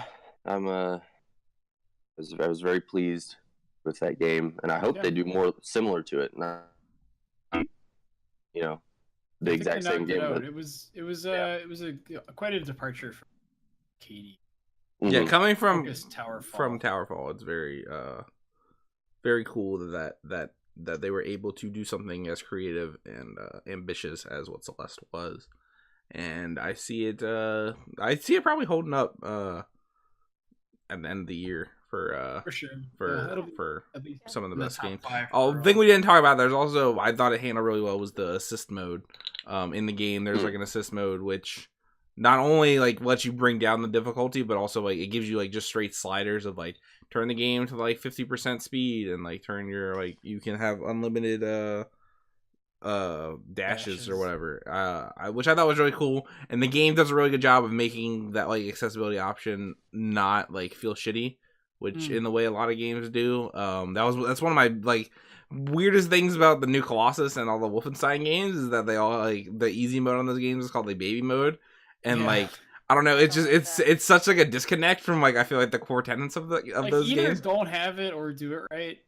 But like, not like, I don't know. You just don't have to like making your player base feel bad. For, you know, wanting, because I use easy settings, and if I, you know, Celeste, I would need that assist mode. Like, I think it's I'm better not to have very a good game at platformers, and I'm not good at aiming and shooting. So like, I would need the easier settings. If you're gonna kind of belittle your audience for using an easier guy, have it. You like Dark Souls or something where like, yeah, this game isn't. If you don't respect that those people might not be able to finish your game, then just don't like let them. I think that's fine too, but I think if you're gonna have assist modes and options like that, you should handle it with grace and kind of have it be like, okay, like this is, you know, we want you to experience the whole thing, and here's kind of the reasoning for that in the narrative or whatever.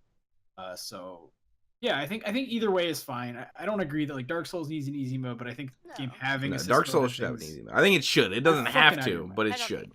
Like, Dark Souls is kind of like a different thing. Like, it's not. It just have a fucking mode so people can play the game. Easy mode, I think that it doesn't need one, but it should have one.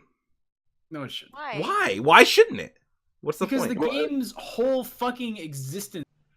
This whole game's existence is about dying over and over again. No, it's not. It's not. The core. You can't compare the two. Like Dark Souls, you're talking Dark Souls and Celeste, right? So like story that we're all talking about right here which that's what they want you to get from it.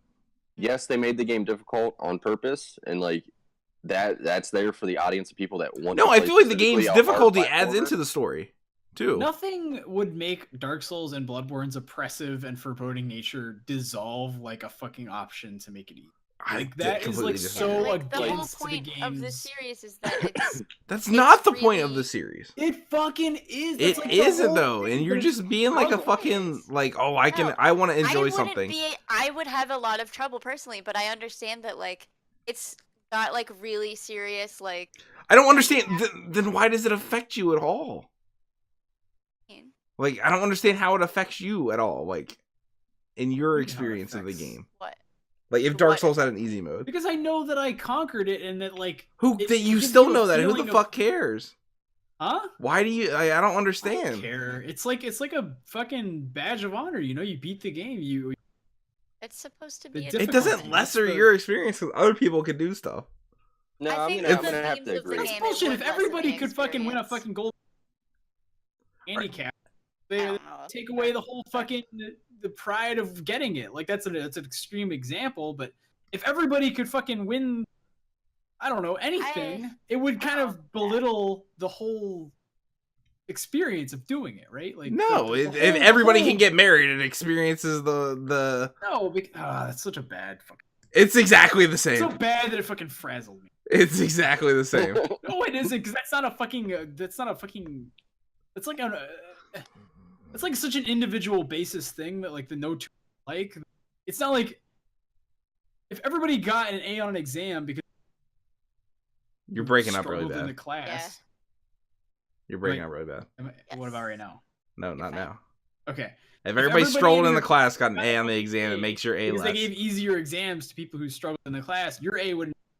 You got a hard exam. Like. All right, but here's the difference. Like Dark Souls is a game, and that's like art, and that's like an actual thing that people are trying to like enjoy and Maybe a part of the experience. artistry is the director's vision for it being. All right, that's fine, and that's what the director's vision wants to be. But That's what it is what I'm you're saying. interrupting me. But if the director's vision was to add an easy mode, and then you get pissed about that, then what? Who the fuck are you? Is what I'm saying. But you're saying that the game should have an easy mode. I'm saying But it's I like know it would for be a fact cool. the It, director's vision is for it not all right, to have that's fine if he doesn't want to. I'm just saying it should, and I think it would be better that way. That more people can experience it. And I don't see Obviously, what's wrong with that. Miyazaki I mean, didn't. Dark Souls has a huge community, so I don't think that's. I Exactly. mean, more people would play those games if they could beat them. Don't you think it's more important for the game to be hard and not have an easy mode inspires people to kind of get like kind of become informed about the game and want to conquer it? I think that almost draws you in more when you're like, oh fuck, like there's no easy way out here. I have to really deep dive into this to understand its systems, and I have to play by this game's rules. Except for the people that are turned off at the first fucking encounter.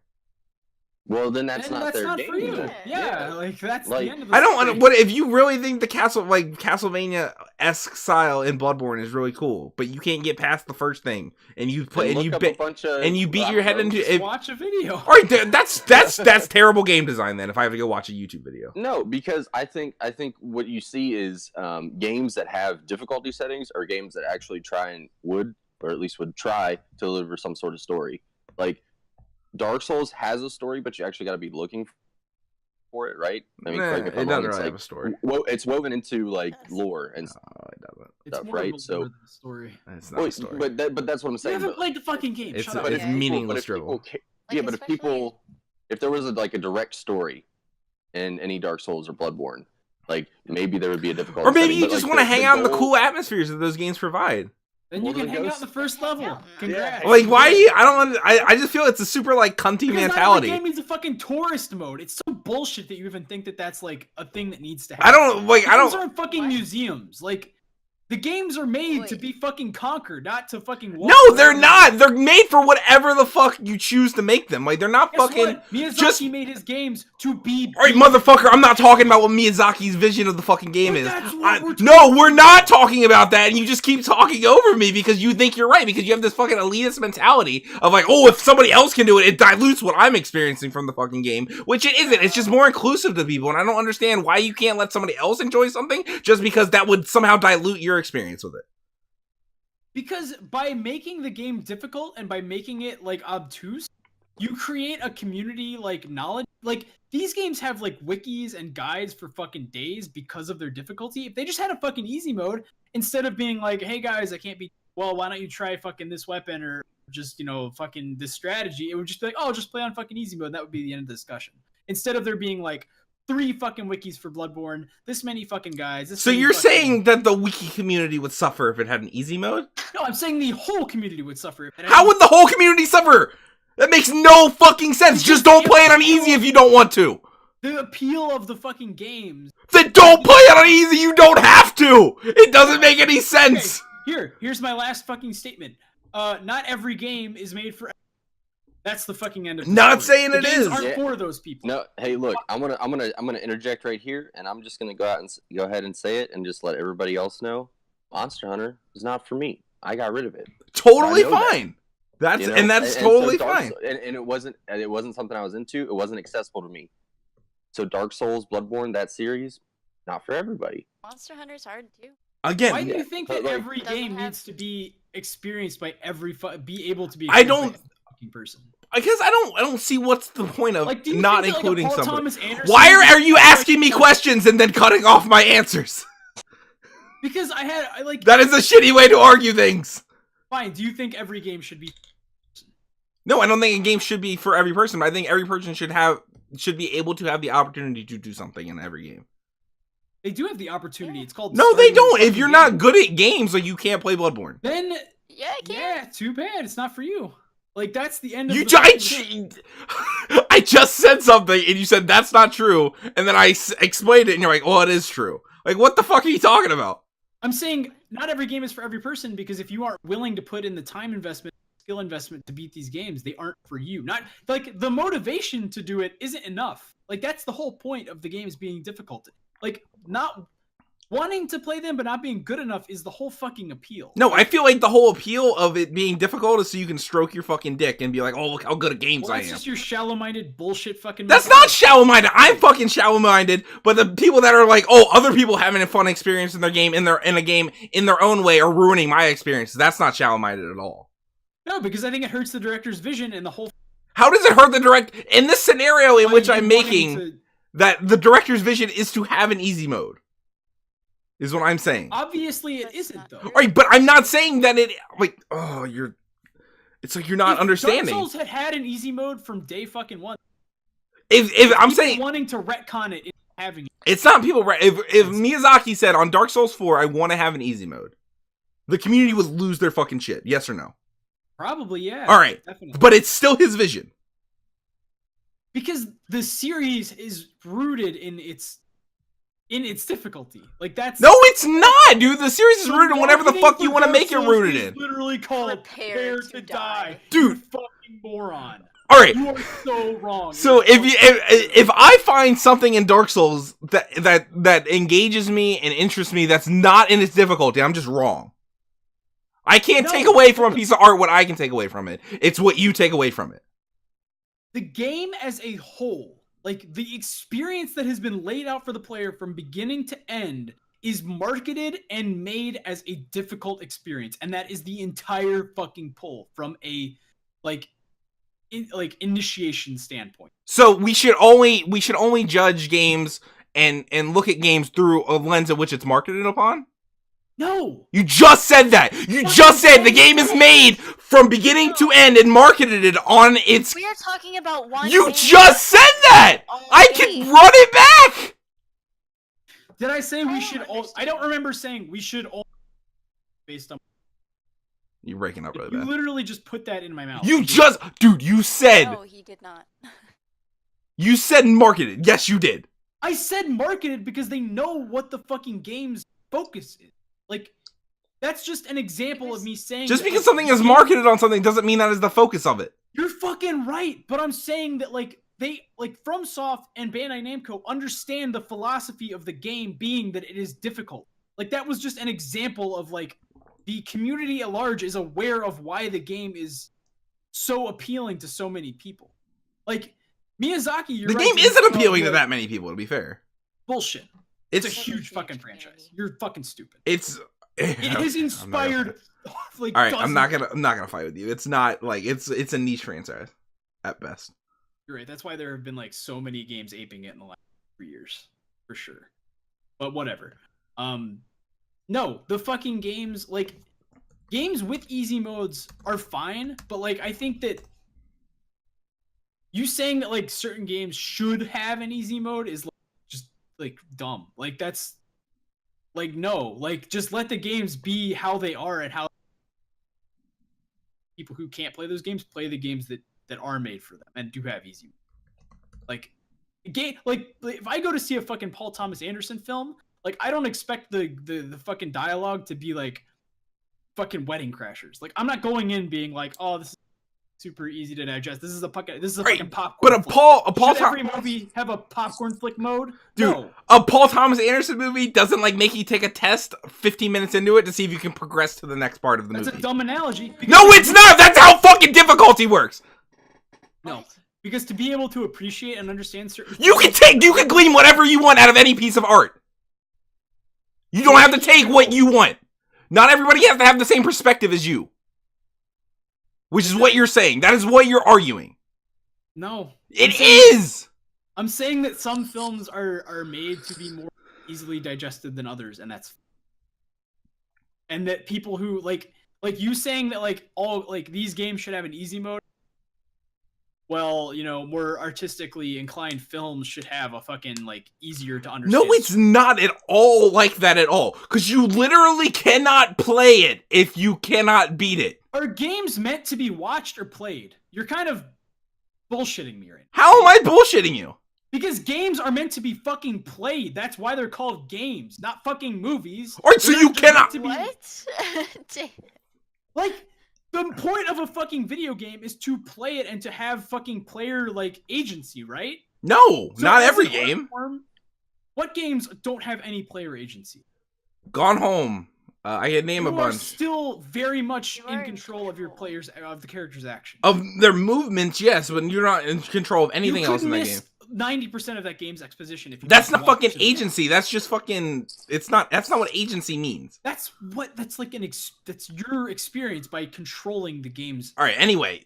outcome. Dark Souls has Whatever. sold 13 million over 4 games. That's not, like, crazy numbers. But the cultural I'm saying it has a phenomenon great is- fan base in a very tight-knit community, but it's not a huge game. It is a niche game. Okay, that's fine. Alright, that's all I was arguing before. Okay, that's fine. You're right. Okay. But what I'm saying is that games are meant to be played, and if you are not able to, like, I just don't see someone being like, I really like the aesthetic of this game. Of Bloodborne. That You don't see happens- somebody liking the aesthetic of Bloodborne. If they could like the aesthetic of Bloodborne, but like, does that mean, like, are you just instantly not able to enjoy its aesthetic? Just can't beat like the If you can't see its aesthetic, yeah, you can't enjoy it. fucking. There are art books, there are let's plays, there are. If I want to go through the game of Bloodborne and not do anything else but go through the game of Bloodborne, but I'm not good at games for whatever There is reason. exactly one game that does that, and it has like a fucking museum. What did you say? Assassin's Creed Origins has the exact thing that you're talking about. And it's fine. It's cool. It's actually really awesome because it's really educational that you can go through ancient Egypt and just look at all this shit. But Bloodborne is... Are you like implying that gameplay is like a gatekeeper to like experience? No, not at all. I'm saying I hate the fucking elitist mentality of like, your experience dilutes my experience. That's so shitty. And like reductive. I disagree. I completely disagree. Because I think it makes the games like... The reason that they are so influential and so talked about is because they do not play by your rules. Like they are made to be how they are, and the player is forced to adapt to the game's style. And I don't. Respect. But the point I'm making is that if it had an easy mode and a regular mode, and you played on the regular mode, it would still be that. But because somebody else is having a different experience, your experience is tarnished, which is dumb in my opinion. No, because easy modes are so like what we have come to expect from like modern games, that the reason Demon's Souls was so talked about is because it didn't have one. These games would not be what they are if they had easy. That's like they could still. That's true. No, all the people that played Demon's Souls and reviewed it were like, it's really why it got all the buzz. if there was an easy mode that you could just blow through or whatever, it would be the same as every other fucking RPG on the market. Because everybody could just, it whatever. wouldn't. I feel like would. if the thing, all right, here's my full take. If your take on the Dark Souls games and what you enjoy, maybe not most, but like if you think the only thing that Dark Souls can hang its hat on is that they are difficult, then they are shitty games. I don't think that. All right, then why can't they just stand on them on their own? Because I think regardless of the difficulty, is a huge part of the core design, and I think without it, crumble. I don't think it would at all. I think the boss designs are unique. And you haven't played the games, so your arguments are kind of flimsy to begin with. That's shitty.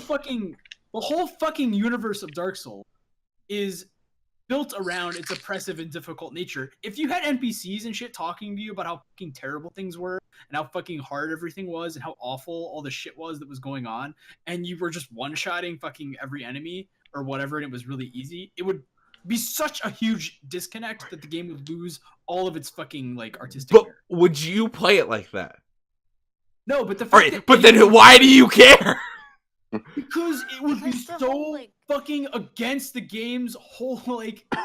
I don't understand why you care what other people do. Why does there need to be an easy mode? Because some other people can't play through the game. And they want to experience. It's not for those people. Then you're Then you're a shitty elitist, and you're segmenting people. I'll be a shitty elitist. Fine, yeah, fuck them. All right, I feel like that's a bad mentality to have, in my opinion. I mean, if that's what I am, that's what I am. But I don't. If that's your take, then that's how I would label it. That's fine. Sure, that's how it's gonna be. I don't know what to tell you. I'm gonna jump back in here and say that I 80% agree with David. So. I mean, that's fine if you agree with David. I just think you're all wrong. Okay, so that's an elitist mentality because we don't agree with you. I'm sorry, sir.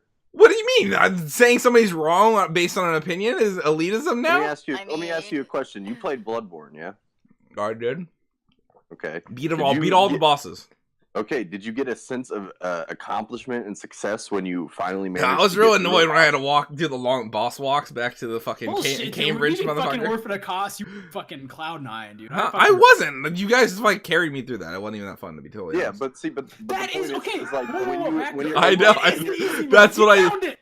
It's summoning. I forgot. There is an easy mode in Dark Souls. It's just summoning your friends and getting fucking carried. So. And you're right. And that dilutes the game for you, right? No. Okay, then I win because they already have an easy mode.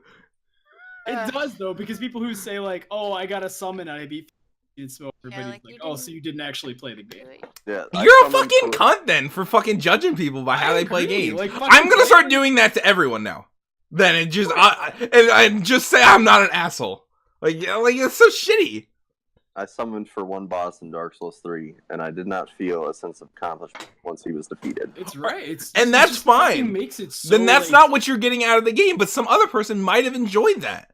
Yeah, Aaron enjoyed helping me beat the Storm King or Well, whatever. no, not like some person that got helped through a boss might have enjoyed like beating that boss. You can't argue. That's like if you were playing like my entire argument boils and you just like console commanded like the best weapon in the game in your game, like really feel the same way as people do that shit all the time. Yeah, but they do not feel the same way as somebody. They don't feel the same, but they get some sense of enjoyment out of that, and you take an enjoyment out of people's experiences. Like, I don't understand the point. Play a game for the first time once. Why? Like, playing it on easy or something is just taking that and just fucking like. In your opinion, but like that's not everyone else's experience.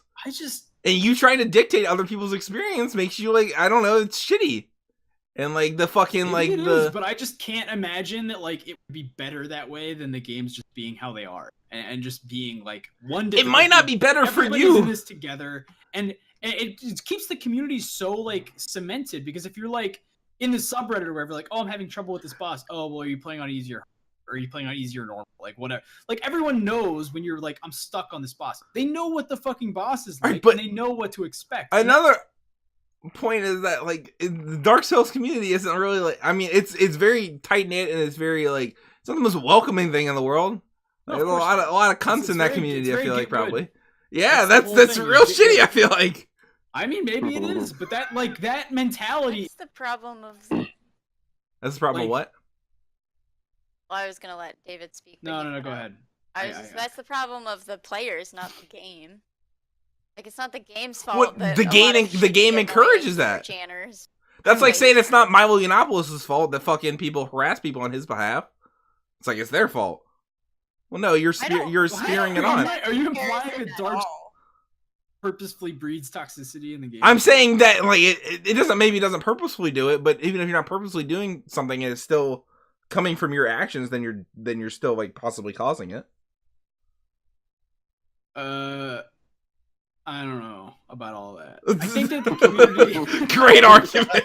I think that You can just say I was right about something. That's okay. You don't have to lose the whole argument because I was right about that I part. think that the fucking conspiracy that Dark Souls is like purposefully or even accidentally like breeding some kind of like weird elitist mentality like through its game design. A little bit of a stretch. I see where you're coming from, but I think that the community at large saying things like get good and everything is because they were once in the position of the people who were coming in and being like, I am having so much trouble with this boss.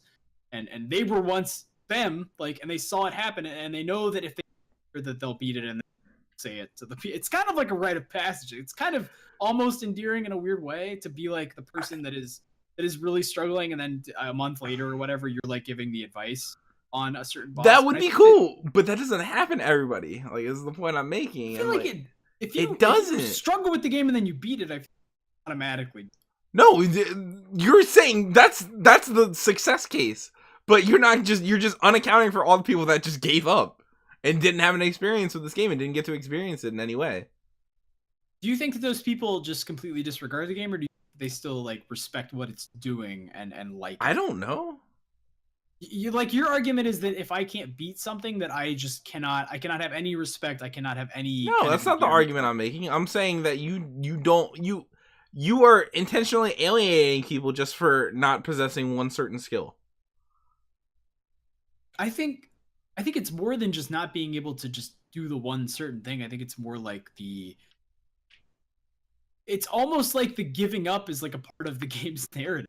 Like, if you really, like, that's kind of a stretch, but like, if you really think about it, like, the game is built around this like lore that, you know, you're the chosen undead or whatever, and persevering is like the last thing that the game expects you to do in its narrative. So giving up is kind of like what makes the game special, because it's kind of implied that everybody before you and all of the enemies fighting did give up, and that kind of is like to me that's what makes it special, is because that is kind of all interwoven into the design of the universe.